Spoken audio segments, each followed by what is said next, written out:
बिस्मिल्लाहिर्रहमानिर्रहीम। अस्सलामुअलैकुम। कल जो कौमी असम्बली में गालम गलोच का एक भरपूर सेशन हुआ है, तो उसके बाद सबका ख्याल था इसके बाद तमाम जमातें मिलकर बैठेंगी और सोचेंगी कि आइंदा ऐसा घटियापन असम्बली में ना हो। मगर आफरीन है, किसी ने कुछ नहीं सीखा और दोनों तरफ से, चाहे वो नून लीग हो और चाहे तहरीक इंसाफ हो, दोनों एक दूसरे पर इल्ज़ाम लगा रहे हैं कि पहल उन्होंने की और उसके जवाब में हमने गाली दी।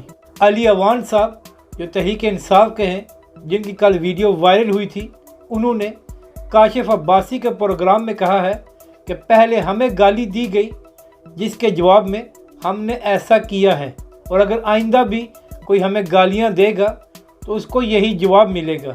जबकि दूसरी तरफ नून लीग के अली गौहर ने कहा है कि जो गालियां अली अवान ने दी हैं, उसके मुकाबले में मेरी गालियां तो आप फूल समझे। तो यहाँ से आप अंदाज़ा लगा लें कि दोनों जमातों की जहनीत क्या है और किस तरह अपनी गालियों को डिफेंड कर रहे हैं। पाकिस्तान में अगर कोई नाशाइस्ता ज़ुबान इस्तेमाल करे तो उसको कहा जाता है पार्लिमानी ज़बान इस्तेमाल करें।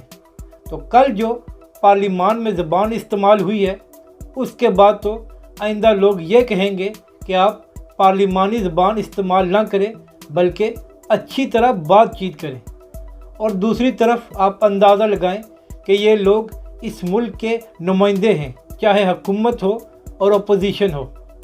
अगर इनके इखलाक की ये हालत है कि ज़रा सी बात पर एक दूसरे को गालियां देना शुरू कर देते हैं, तो इन्होंने इस मुल्क की क्या रहनुमाई करनी है। अब हुकूमत और अपोजिशन दोनों को होश के नाखून लेने चाहिए और आइंदा ऐसी बेहुदा ज़बान इस्तेमाल करने से बचना चाहिए।